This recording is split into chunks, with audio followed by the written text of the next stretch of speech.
바벨론에 대한 경고 이렇게 나와 있습니다. 13장부터 앞으로 계속 10장 이상 23장까지는 이스라엘 주변에 있는 나라들에 대한 경고가 계속 나옵니다. 멸망에 대한 예언이라고 말하지 아니하시고 경고로 주어지고 있습니다. 경고 잘 아시죠? 옐로우 카드. 경고는 상당히 위험하고 지금 벌을 받아도 마땅하지만 다시 한번 기회를 주시는 것입니다. 우리 부모가 자녀에게 어떤 경고를 줄 때는 그 경고대로 원하는 부모는 없을 것입니다. 그 경고대로 되지 않기를 간절히 원하는 마음으로 경고를 줍니다. 하나님께서도 이와 마찬가지로 모든 사람, 모든 국가의 하나님이십니다. 그래서 모든 나라, 모든 사람들이 다 회개하고 구원받기를 원하십니다.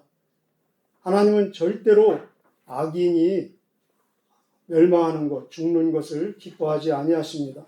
그래서 에스겔서 33장 11절에 하나님이 얼마나 그 마음이 간절하신지 친히 그렇게 말씀하십니다. 내가 나의 삶을 두고 맹세하노니 나는 악인이 죽는 것을 기뻐하지 않는다. 악인이 그 길을 돌이켜서 사는 것을 나는 기뻐한다. 이렇게 말씀하십니다. 13장 1절에 아모스의 아들 이사야가 바벨론에 대해서 받은 경고라. 바벨론에 대한 경고가 제일 먼저 나오고 있습니다. 분량도 바벨론에 대한 이 경고가 가장 많습니다.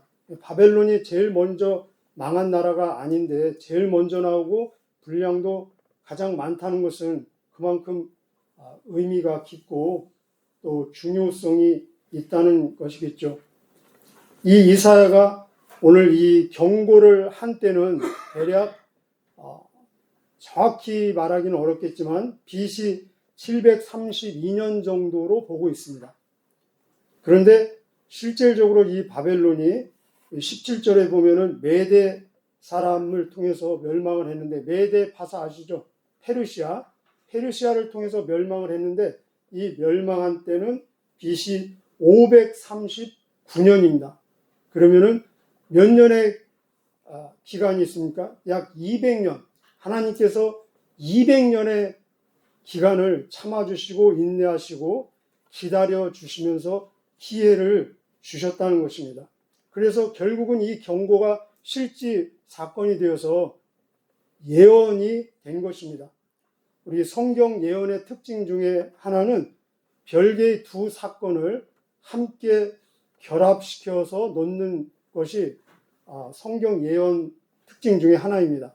예를 들면은 우리가 잘 아는 예수님께서 마태복음 24장에 종말에 대한 예언을 하시죠. 종말 그 징조에 대해서. 거기에도 보면은 예루살렘 성전이 멸망할 것과 그리고 이 세상 끝날 징조를 함께 예수님께서 말씀하고 계십니다. 오늘 이 바벨론 멸망에 대한 예언도 이 물리적인 나라, 문자적인 바벨론 나라에 대한 멸망, 그 예언과 함께 더 나아가서는 이 세상 나라, 마귀 나라의 멸망도 함께 복합적으로 예언되어 있는 것을 볼 수 있습니다. 그래서 6절에 보면은 여호와의 날이라는 단어가 나옵니다. 6절. 이 여호와의 날은 앞으로 임할 이 문자적인 바벨론의 멸망을 이야기한다면은 9절에 보면은 보라 여호와의 날. 똑같은 글자 여호와의 날이지만 9절에 나오는 여호와의 날은 더 미래 그리고 더 큰, 더 어마어마한 일이 벌쳐질 여호와의 날을 예시하고 있습니다. 이것은 세상 나라 그리고 더 나아가서 마귀의 나라. 여기 9절에 나오는 여호와의 날의 그 징조를 보면은 10절에 보면은 막 하늘에 달, 별, 태양이 빛을 잃어버리는 이 문자적인 바벨론 나라가 망한다고 해서 해, 달, 별 그런 태양이 빛을 잃고 어둠이 깔리고 그렇습니까? 그렇지 않죠. 바로 이것은 더 나아가서 이 세상 나라 그리고 마귀의 나라의 멸망을 예고하는 것입니다. 그래서 이 바벨론이라는 나라는 성경에 보면은 창세기부터 요한계시록까지 계속 나오고 있습니다. 우리 요한계시록 했죠? 요한계시록에 보면은 바벨론이 여러 번 나오는데 제가 몇 군데 소개해 드리면은 14장 8절에 무너졌다 큰 성 바벨론이요. 그렇게 소개하고 있습니다. 이 바벨론은 어떤 나라냐? 모든 나라에게 음행의 진노의 포도주를 마시게 한 자, 인격화를 시키고 있습니다. 의인화를 시켜서 그런 자다. 또 이 바벨론은 17장 5절에 보면은 땅의 음녀와 가증한 것의 어머니다. 모태가 되었다. 그리고 18장 2절에 보면은 귀신의 처소와 각종 더러운 영이 모이는 곳이다. 이렇게 얘기하고 있습니다. 이 단순히 물리적인 문자적인 바벨론 나라를 말했다면은 이미 멸망한 요한계시록에서는 나올 필요가 없죠. 그런데 요한계시록까지도 나온다는 것은 바로 상징적인 영적인 의미로 이 세상 나라, 더 나아가서 마귀의 나라를 지금 비유하고 있다는 것입니다. 그러면 우리가 오늘 지금 이 세상을 살고 있는 우리의 시점에 있어서도 영적으로는 여전히 바벨론, 이 세상 나라가 우리와 함께 공존하며 우리는 동일한 도전을 받고 있다는 것입니다. 그렇다면 바벨론, 세상 나라, 마귀의 나라의 특징은 무엇이겠습니까? 왜 망했겠습니까? 우리 11절 다시 한번 읽어볼까요? 시작. 내가 세상의 악과 악인의 죄를 벌하며 교만한 자의 오만을 끊으며 강포한 자의 거만을 낮출 것이며. 바벨론 나라, 세상 나라, 마귀의 나라, 여러 가지 특징이 있지만 세 가지를 우리가 볼 수 있습니다. 이런 특징들이 나에게는 있지 않는가 한번 자기를 검찰하면서 우리 안에 있는, 우리를 도전하고 우리 안에 스며들어오는 이 바벨론 나라, 세상 나라가 계속해서 말씀으로 물리쳐지며 우리 안에 하나님 나라, 이미 세워진 하나님 나라가 더 건강하고 그리고 왕성하게 세워져 가기를 주님의 이름으로 축복합니다. 바벨론은 바벨에서 시작됐습니다. 그 뜻이 무엇입니까? 바로 혼잡입니다. 혼잡, 복잡, 공허함, 정리되지 않은 것, 갈등이 있는 것. 뭔가 많습니다. 이 세상 얼마나 종류가 많습니까? 그런데 많이 있는 것 같지만 그 속에는 비어 있다는 것입니다. 공허하다는 것입니다. 허무하다는 것입니다. 여러분, 내가 나를 성찰할 때, 내가 나를 한번 검토해 볼 때, 만약에 내 심령이, 내 마음이 뭔가 많은 것으로 복잡하고 갈등이 있고 번뇌가 있고 혼잡하다면 그것은 세상 나라, 바벨론 나라가 내 속에 지금 스며 들어왔다는 것입니다. 하나님 나라의 특징은 무엇인가? 하나님 아니십니까? 우리 한번 해보실까요? 하나님. 하나님 나라의 특징은 하나입니다. 단순 명확합니다. 질서가 있습니다. 분명합니다. 하나라는 것입니다. 모든 것이 정리되어 있습니다. 그래서 에베소 4장에 보면은 평안의 매는 줄로 성령의 하나 되게 하심을 힘써 지키라. 우리의 몸이 하나지 않습니까? 몸도 하나요. 성령님도 한 분이시요. 주님도 한 분이시요. 우리의 믿음도 하나요. 소망도 하나요. 우리의 비전도 하나요. 목적도 하나라는 것입니다. 하나님도 한 분이시니 만유의 아버지시고 만유 위에 계시고 만유를 통일하시고 만유 안에 계시도다. 이 하나 되는 것은 우리가 공동체 안에서 다른 사람과 하나 되는 것을, 그것도 물론 말하지만 더 중요한 것은 내 안에서 내가 내와 나와 함께 하나 되는 것을 말하고 있습니다. 이것이 바로 하나님 나라의 특징이고 그리고 하나님의 뜻이라는 것입니다. 그래서 우리는 하나님을 하나님으로 부릅니다. 오늘 우리가 기도할 때 정말 성령님의 역사를 통해서 나의 모든 삶의 역사, 또 행하는 일, 그리고 목표, 목적, 소망, 믿음 모든 것이 하나로 분명하게 통일되어지는 복된 시간 되시기를 축복합니다. 두 번째, 이 바벨론 나라 그리고 세상 나라의 특징은 바로 교만입니다. 그 교만, 하나님을 향한 교만의 결과가 사람들을 향해서는 오만하게 되고 강포하게 되고 거만한 모습으로 나타난다는 것입니다. 이것이 11절에 나와 있습니다. 우리 중에 아무 누구도 나는 겸손한 사람입니다라고 말할 자신이 없는 것처럼 또 아무 누구도 나는 교만합니다라고 말하는 사람은 없을 것입니다. 나도 교만한 줄 모르면서 얼마든지 교만할 수 있다는 것입니다. 교만은 멸망의 선봉이요 겸손은 존귀의 앞잡이니라. 성경은 계속해서 구약이든 신약이든 교만한 자를 물리치시고 겸손한 자에게 은혜를 주신다라고 말씀하고 있습니다. 교만이 무엇입니까? 바로 하나님과 대립관계를 말하고 있습니다.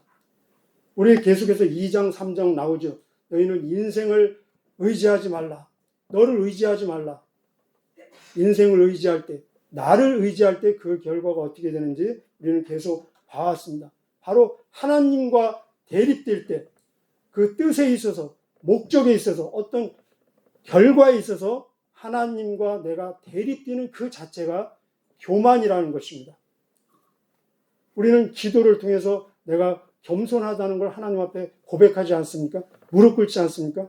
그런데 심지어 겸손의 가장 구체적인 모습인 이 기도의 모습을 통해서도 교만할 수 있다는 것입니다. 바로 이 기도를 통해서 내 뜻을 관철하고자 끝까지 노력하면 그것이 바로 하나님께 교만이라는 것입니다. 우리는 기도를 통해서 나의 소원과 나의 원하는 것, 나의 바라는 것, 모든 것을 하나님께 아뢰을 수 있습니다. 그러나 결론은 어떻게 되어야 되겠습니까?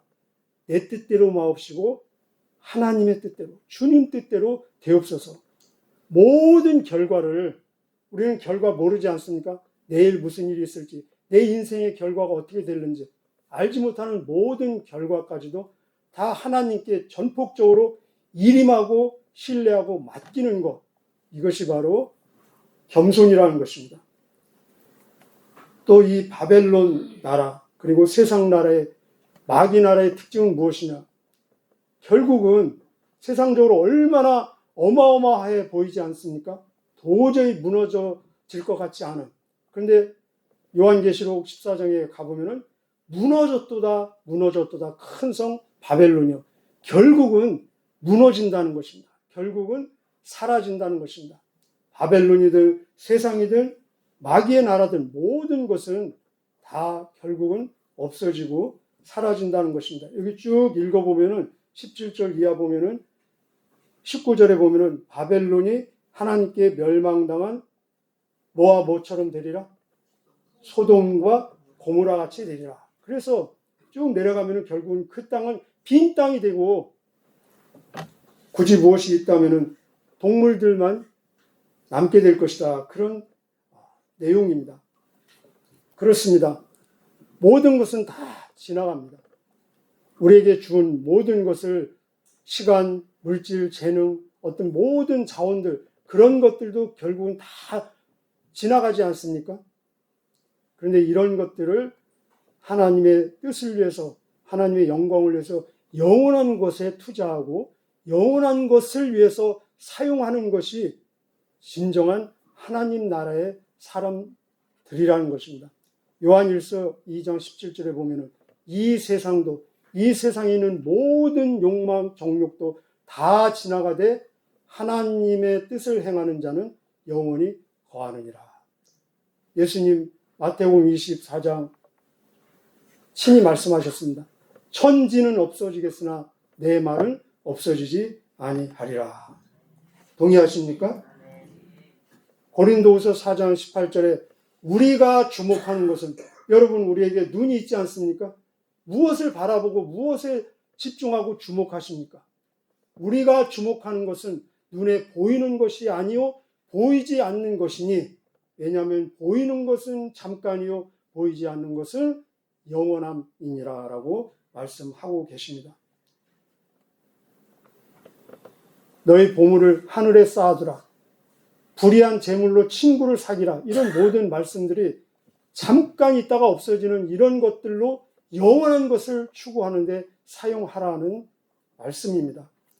자, 그렇다면은 오늘 이 엄청난 경고의 말, 누가 누구에게 지금 주고 있습니까? 우리가 보통 상식적으로 생각할 때는 경고는 누가 누구에게 줍니까? 경고는 위에 있는 분이 아래에 있는 사람에게 주는 게 경고 아닙니까?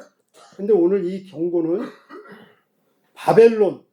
바벨론을 정복한 더 큰 나라의 왕이 바벨론에게 주는 경고가 아니라 바벨론에게 멸망을 당한, 바벨론이 볼 때는 정말 하잘것없는 조그마한 변방나라 이스라엘, 그것도 두동강이 난 그 남유다의 어떤 사람, 하나님의 사람이죠. 이사야를 통해서 그 어마어마한 큰 나라 바벨론을 경고하고 있습니다. 오늘도 마찬가지입니다. 이 큰 세상의 눈으로 볼 때는 정말 힘도 없고 미련하고 하잘것없는 것처럼 보일 수 있는 저와 여러분을 통해서 이 세상을 경고하고 있다는 것입니다. 바로 교회를 통해서 세상을 경고하고 있다는 것입니다. 하나님의 사람들을 통해서. 자, 이 바벨론 사건은 잘 보십시오. 바벨론 사건은 이 이사야가 똑같은 사건입니다. 바벨론이 멸망한 이 사건은 이사야가 경고할 때는 앞으로 200년 후에 발생할 예언입니다. 그런데 200년 후에 바로 이 바벨론이 문자적으로 멸망할 때는, 그때는 바로 국제 뉴스입니다. 그렇죠? 지금 멸망하니까. 그런데 지금 우리의 시점에서, 저와 여러분 이 새벽 예배를 드리고 있는 우리의 시점에서는 2500년 전에 발생했던, 그리고 이 책에 기록된 과거에 있었던 역사입니다. 무슨 말입니까? 이 세상에서 발생하는 모든 사건은, 동일한 사건이 시점에 따라서 미래의 사건 예언, 그리고 현재의 사건 뉴스, 그리고 과거의 사건 역사가 된다는 것입니다. 요즘 보십시오. 요즘 러시아 전쟁, 그리고 이스라엘 하마스 전쟁이 요즘 아주 큰 국제 뉴스 아닙니까? 지금. 그런데 앞으로 50년, 100년이 지나면은 이 지금 오늘의 뉴스는 과거에 있었던 역사로 어떤 책의 기록으로 남게 될 것입니다. 그런데 창세 이래로 동일한 사건이 역사이며 뉴스이며 예언인 하나의 사건이 있습니다. 그 사건은 무엇이냐면은 하나님께서 우리에게 위임한 바로 복음의 사건입니다. 여러분 복음 전하시죠. 복음의 스토리, 그 이야기를 한번 생각해 보십시오. 이 복음의 이야기는 철저히 역사입니다.